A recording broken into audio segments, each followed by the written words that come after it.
It's a proven fact that these forged documents existed and were being circulated amongst right-wing newspapers in Baghdad and around the world in the immediate aftermath of the fall of the Iraqi regime. Now, Senator, I gave my heart and soul to oppose the policy that you promoted.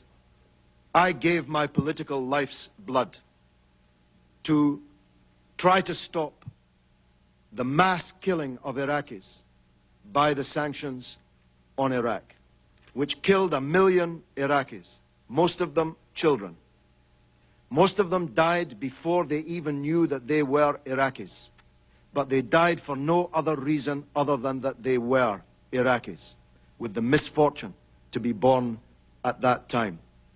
I gave my heart and soul to stop you committing the disaster that you did commit in invading Iraq. And I told the world that your case for the war was a pack of lies. I told the world that Iraq, contrary to your claims, did not have weapons of mass destruction. I told the world, contrary to your claims, that Iraq had no connection to Al-Qaeda. I told the world, contrary to your claims, that Iraq had no connection to the atrocity on 9/11/2001. I told the world, contrary to your claims, that the Iraqi people would resist a British and American invasion of their country, and that the fall of Baghdad would not be the beginning of the end, but merely the end of the beginning. Senator, in everything I said about Iraq, I turned out to be right, and you turned out to be wrong.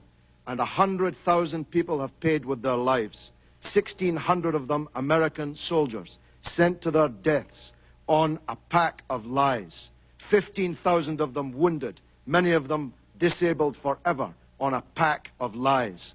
If the world had listened to Kofi Annan, whose dismissal you demanded, if the world had listened to President Chirac, who you want to paint as some kind of corrupt traitor, if the world had listened to me and the anti-war movement in Britain, we would not be in the disaster that we're in today.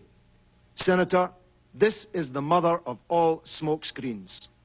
You are trying to divert attention from the crimes that you supported, from the theft of billions of dollars of Iraq's wealth.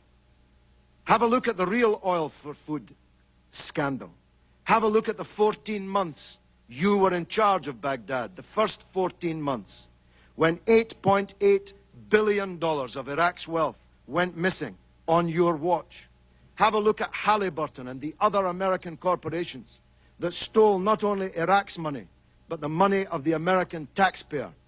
Have a look at the oil that you didn't even meter, that you were shipping out of the country and selling, the proceeds of which went who knows where. Have a look at the $800 million you gave to American military commanders to hand out around the country without even counting it or weighing it.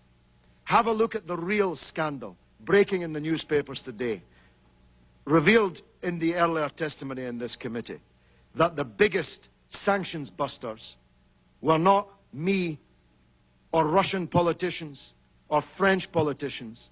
The real sanctions busters were your own companies with the connivance of your own government.